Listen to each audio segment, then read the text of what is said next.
Hello and welcome back to another video. As we are coming up to National Apprenticeship Week this week, I thought what better to do than to get two superb degree apprenticeships on the degree apprentices on the channel.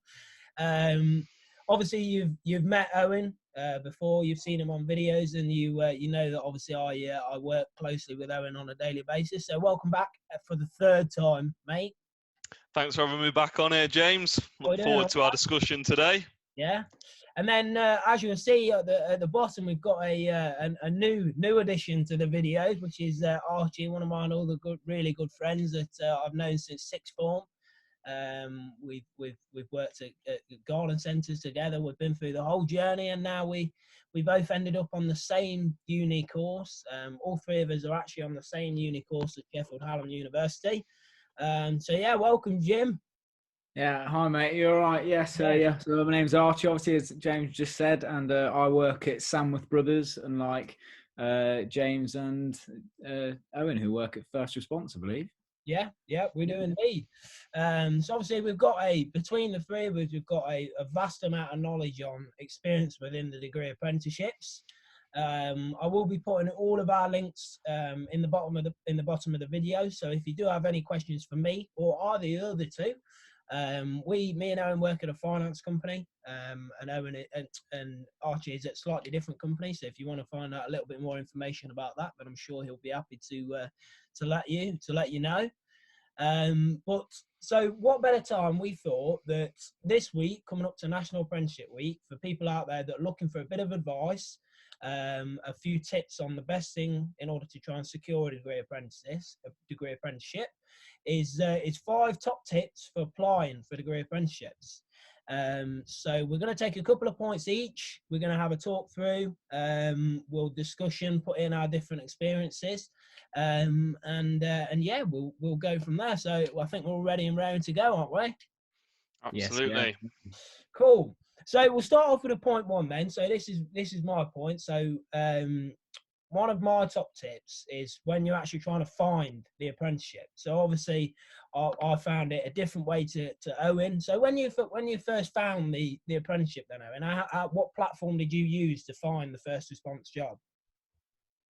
Yeah, so mine wasn't necessarily a platform as such. I attended quite a lot of events such as apprenticeship evenings and sort of careers fairs and other things of that nature.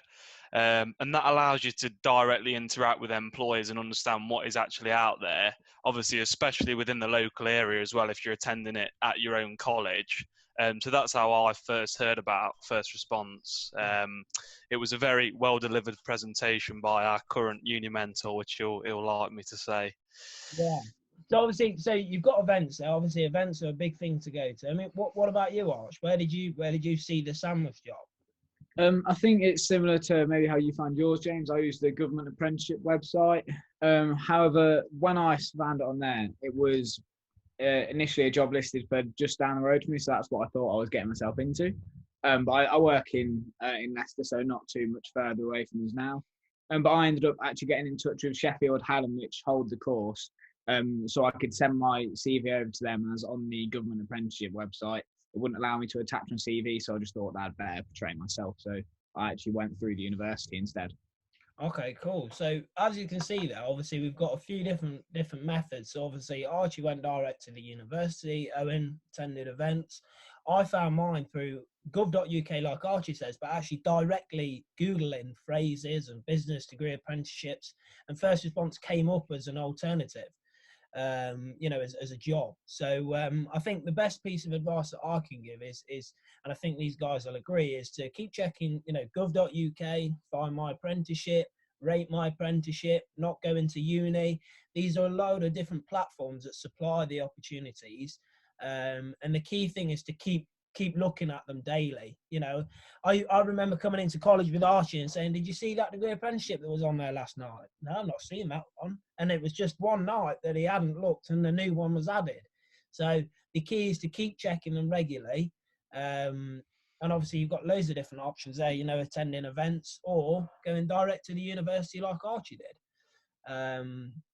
So cool. That's tip 1 then.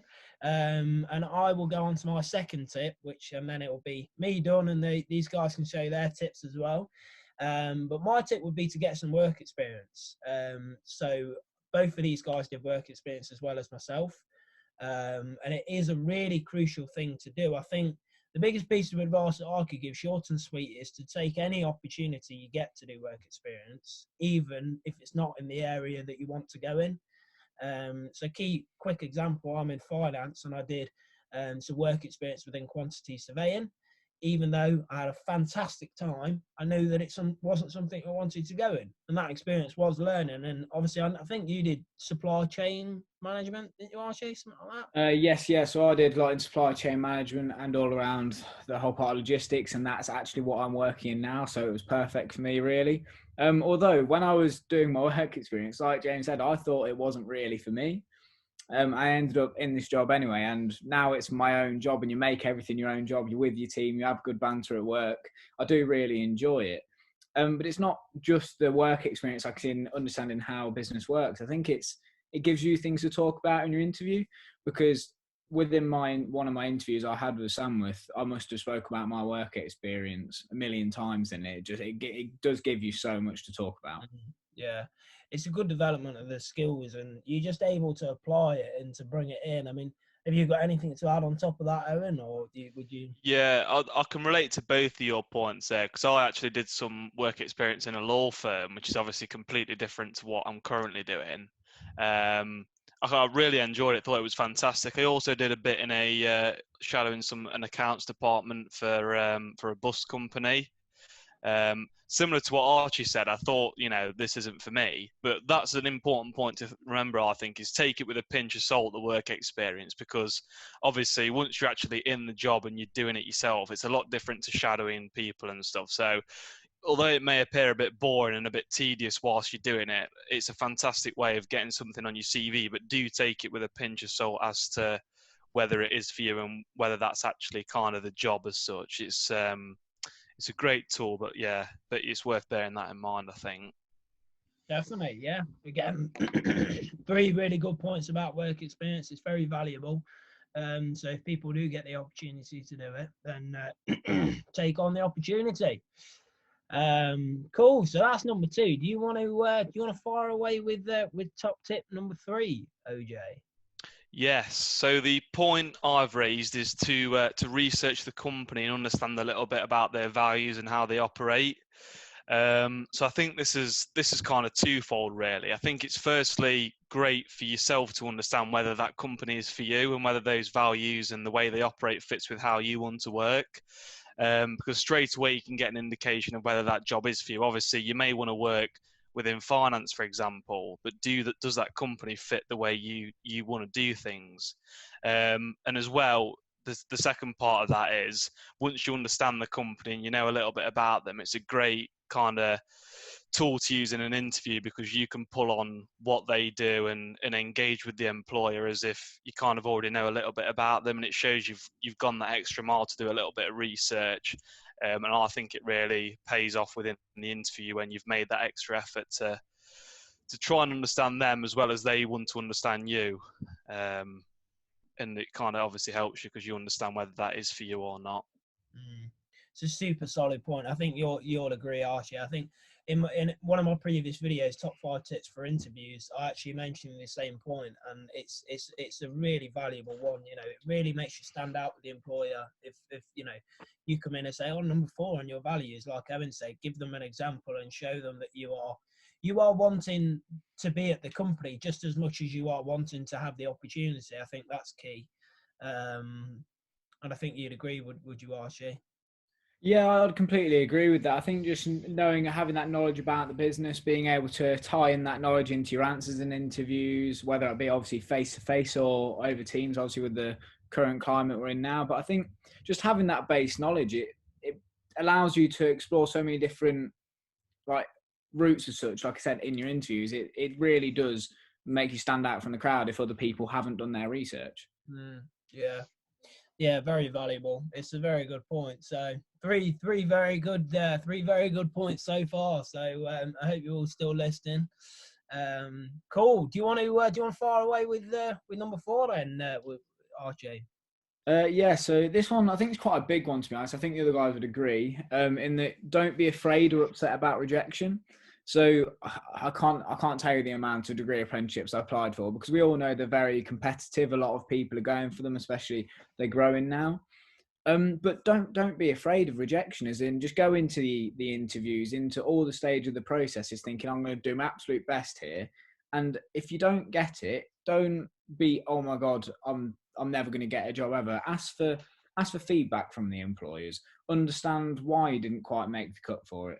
And if they can't give you feedback, then I don't know if that's more of a reflection on the company than you, because I feel like if you can get feedback and apply it to yourself, then that's going to help you so much more moving into further interviews and stages of getting into a different apprenticeship. I think, James, would you agree with that one? Yeah, definitely. Like it's a solid point. It really is, because the position, the job that I'm in now, I was actually first reserved for. So I think I'm a really good example of exactly what Archie's just said. You know, and you got to take the learning in order to help you apply for the next job.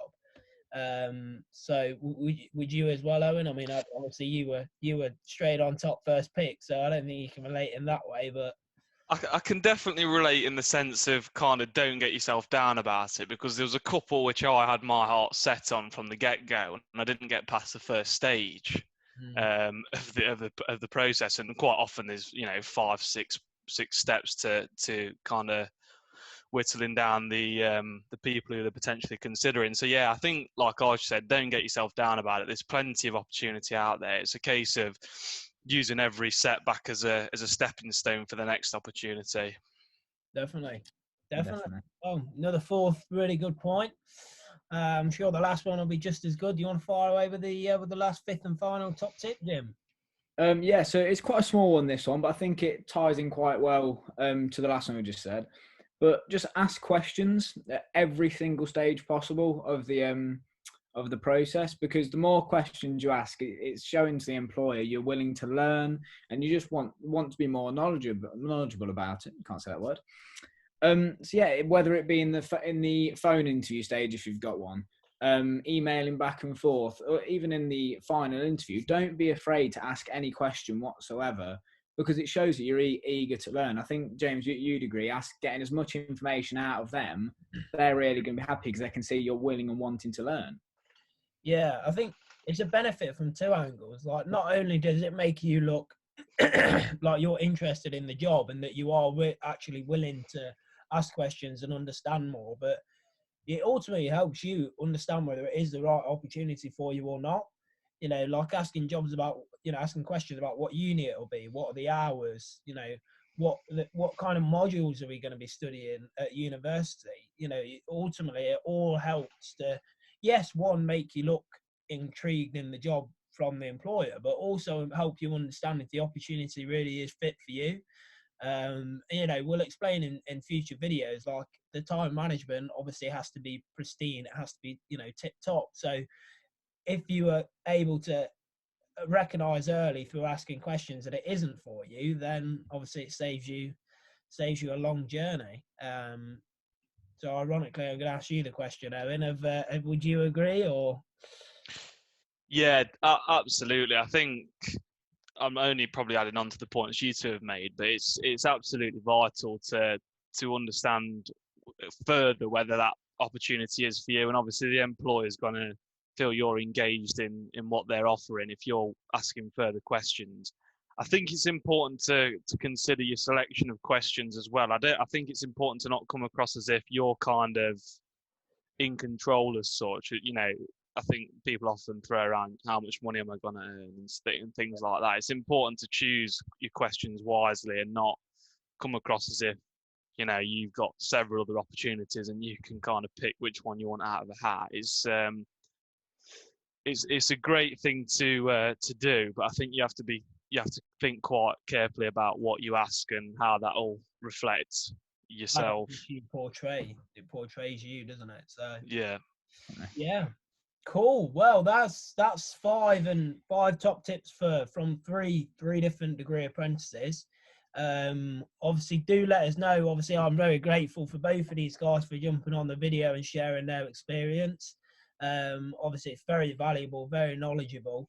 And obviously we could sit here and speak for hours about what we do and how we do it, etc. So if anybody does have any further questions or anything, then obviously do let us know. So thanks for coming on and joining us, Archie, for the first time, and Owen for the third time.